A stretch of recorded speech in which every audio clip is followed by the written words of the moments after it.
Hey, YouTube. Well, it's Thursday already. Can you believe it? This week seemed to have moved unusually quick for some reason. I'm here to talk about Queen Sugar, Season 4, Episode 3. Okay, it opens up with Vi is crying. She's been reading Nova's book all through the night. She has not slept. So she's crying, and she's been trying to contact Nova as well. Nova is not answering any of her calls. Next thing we see is this dude, Jimmy Dale. He shows up at the restaurant. When Vi sees him, she kind of wiggles around just a little bit, and then she did a Wendy Williams. She was out, and unfortunately fell into his arms. We're not clear about why he showed up in St. Joe, but towards the end of this, we do find out. We get a little better understanding of why he's there. We'll get there. Okay. Micah's been reading as well. He confronts Charlie about what's in the book. Actually, she asks him. She sees him reading, and then she said maybe we can make some time to actually read. This is a very difficult time for them. I mean, just their relationship. I mean, it seems like they're always not at ease with each other. So I know this is part of a boy becoming a man, and yeah. So Nova throwing his book in the middle of it. It's not helping matters. He doesn't seem particularly angry with her. He just says he doesn't understand her, and he adds that this book was written by someone he trusts, implying that maybe his mother was not someone he trusted. He spoke about her paying off. You see, this is something I don't understand. They get angry because she paid these women off. Would it be better to just fight the case without any money involved at all? These women became millionaires. So I know people would disagree with me. Money's not everything. But why do you keep pursuing it if it's not everything? It does make a difference. She does attempt to pay these people for their pain and suffering. Stop, boy. Oh, we ready to go to hell now. The damn construction workers are right outside the window. All right, I'll try to get through this before they start banging and slamming and hammering. Of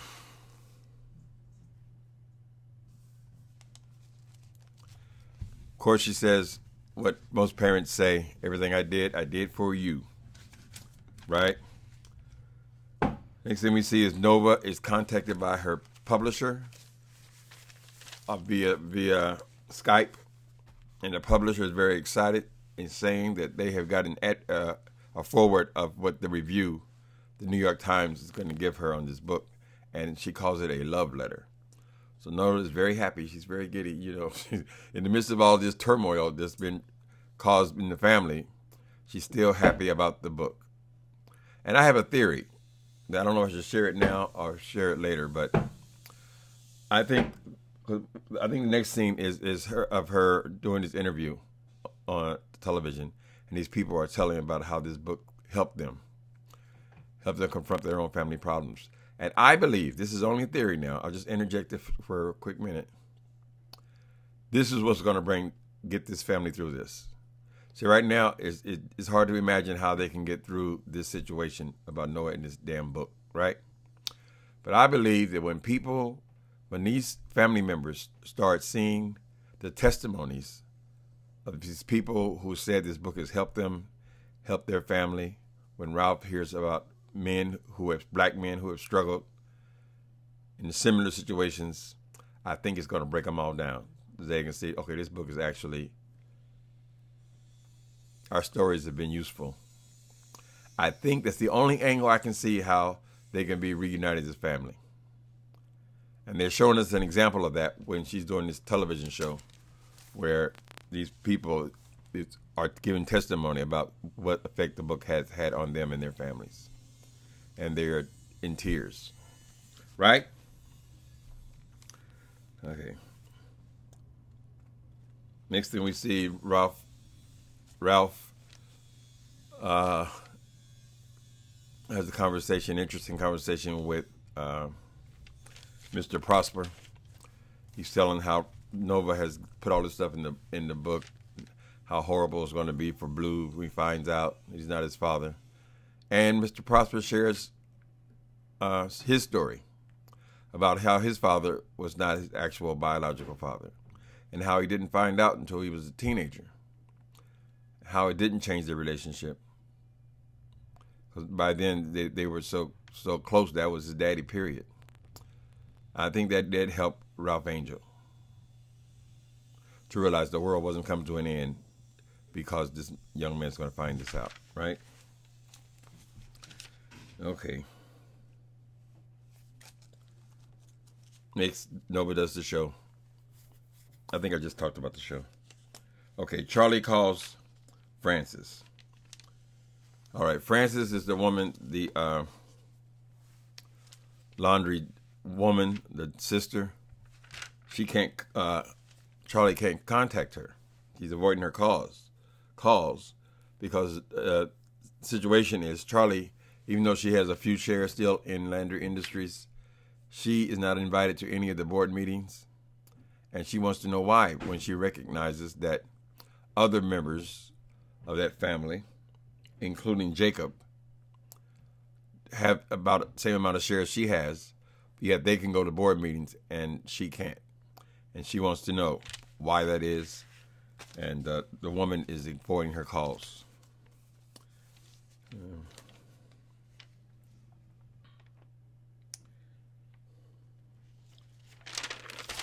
Then next thing we see is Vi tells Hollywood that the guy who had caught her in the restaurant was actually Jimmy Dale.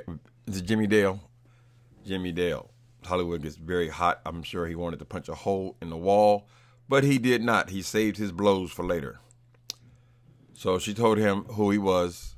Hollywood goes and looks him up, finds him, tells him, I know who you are, and calls him by his name, and then warns him that he had to get out of town.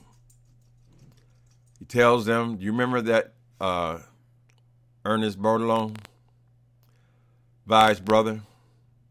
You remember that ass whooping he put on you? If you don't want to see part of that, part 2 of that, I suggest you get to stepping. Those are my words, but you get the sentiment.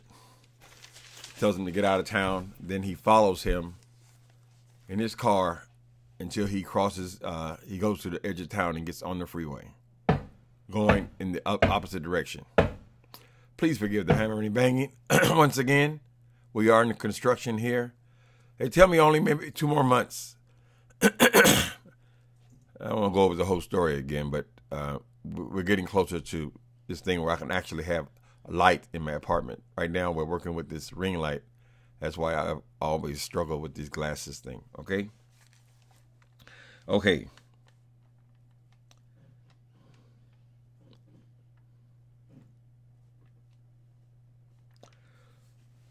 Charlie makes a phone call to these people, her people. I guess they're private investigator. Maybe it's that woman that is her private investigator.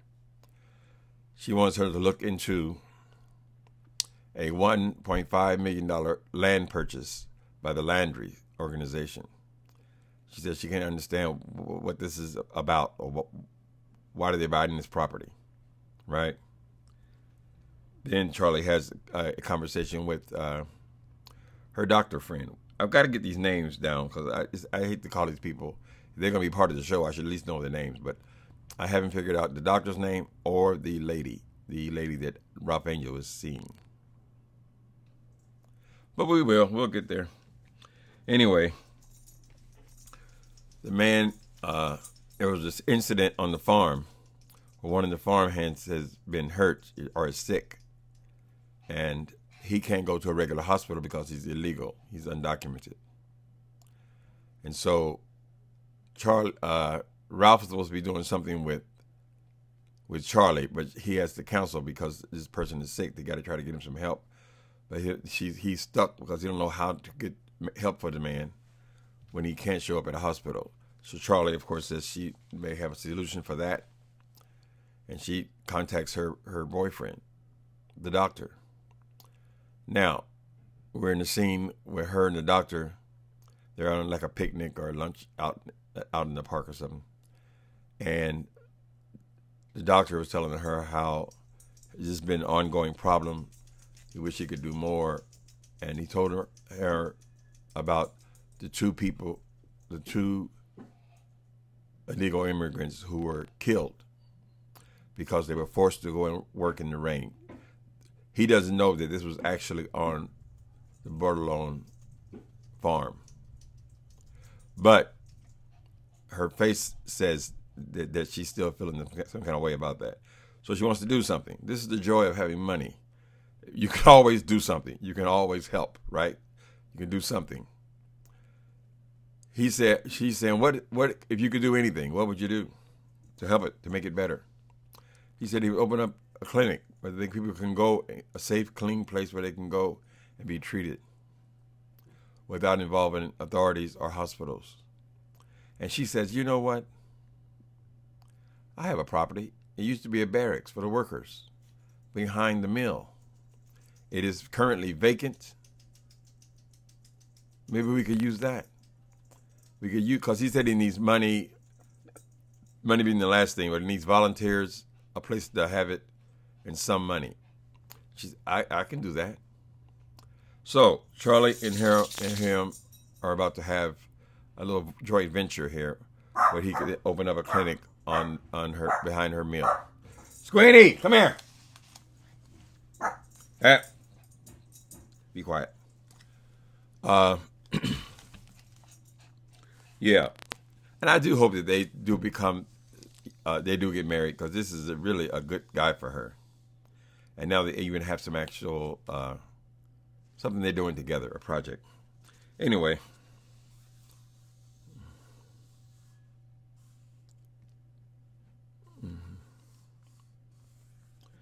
He's saying at first maybe a drop-in clinic. I think they call it a pop-up clinic. You know, where they would go in just for whatever days, a week or a month, and see everybody at the same time. Perhaps something could grow from that. You can't get too connected to the place, because you might have to move it at any time if these people, ICE, come around. Okay. We see a little small scene with Ralph Angel and this woman he's seeing, this public defender. He says he wants to tell her something about himself, and she says, I already know. I did a background check on you. Now, no matter how you guys feel about that, that was absolutely, definitely going to happen. If she is working with criminals all day, she has, she's definitely going to check his record. And she knows what he did, and she knows that that's not everyone's story, that they continue to be the same person they were. And even if you have committed a crime, that doesn't make you a monster because you robbed something. I put it like this. I am certainly not the person I was 20 years ago. Anyway. Then we see Michael gets a threatening hate mail. He gets threatening hate mail. He's with Kiki. He reads it out loud, and somebody's threatening his life if he makes waves here in St. Joe. He is distraught by this. He's angry, of course, and he surprisingly goes and confides in his mother. He tells her what happened. She is not devastated. She said simply, she'll handle it. What do you mean you'll handle it? You know, he's a teenager, so we can't expect a whole lot from Mike. Okay. She says,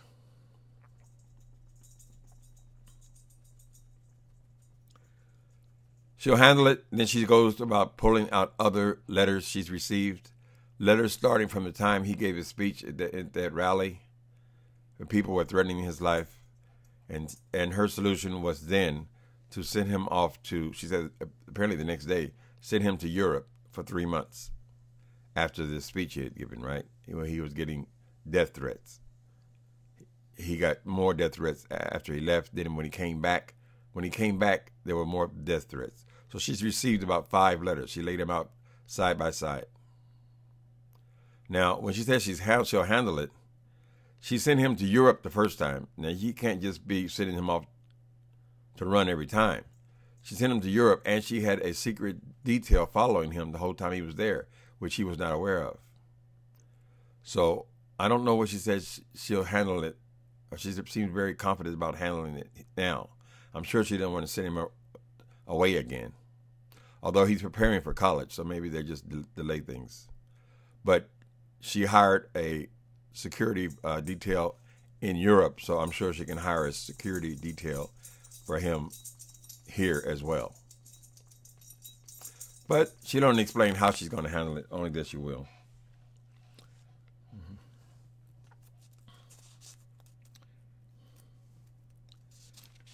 Ralph tells Darla about Nova's book.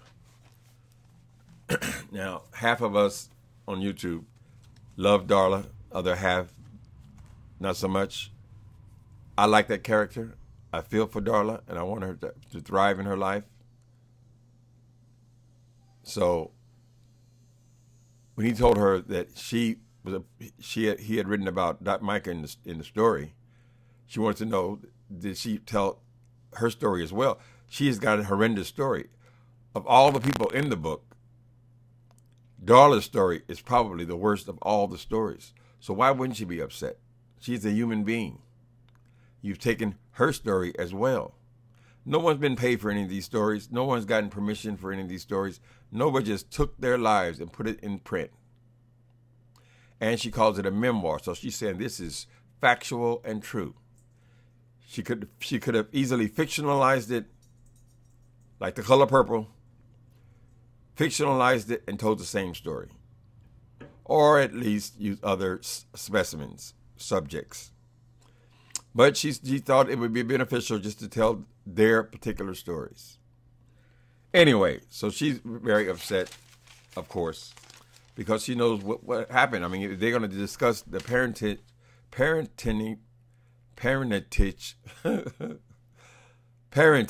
I think that's a word, of Blue. Then they're going to have to discuss her and her addiction, and she don't know who the father is, and. Right? Now we're starting to get into the drama. The drama.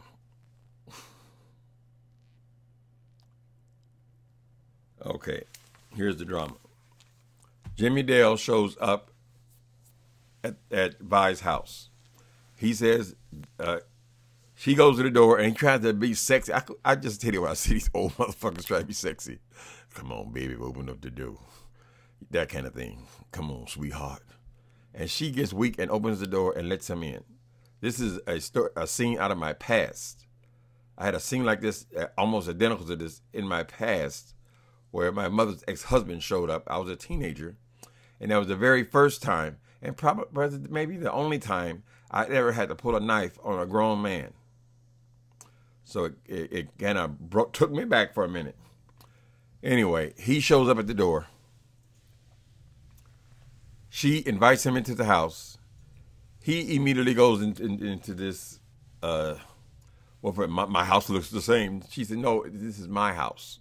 She had bought him out, eons ago.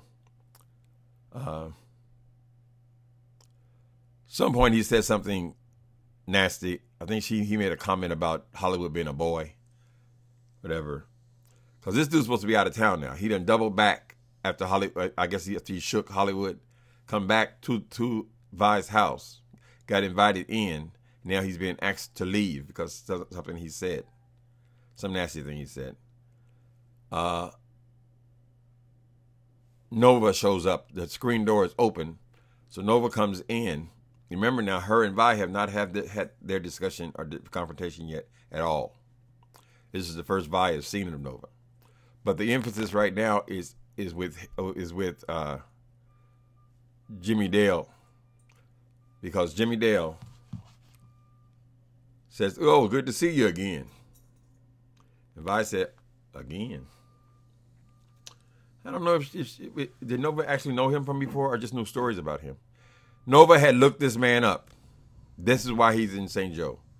Nova had looked this man up for this book. She had actually had a sit-down interview with him about Vi's life. She wanted his side of the story. She says she found his story so vile. No, she didn't say that yet. Okay, so he, at some point, touches Vi. Nova goes off, and they both start kicking him and hitting him and pushing him out the door, right? Vi wants him out of the house. Nova took tremendous offense that he had put his hands on her and that she had caused this man. She had woken up this person. He wouldn't have come there if it wasn't for her going to interview him. Okay, as they're pushing him out, guess who shows up? Hollywood shows up, and he sees these women fighting this man, right? And of course he's enraged. So as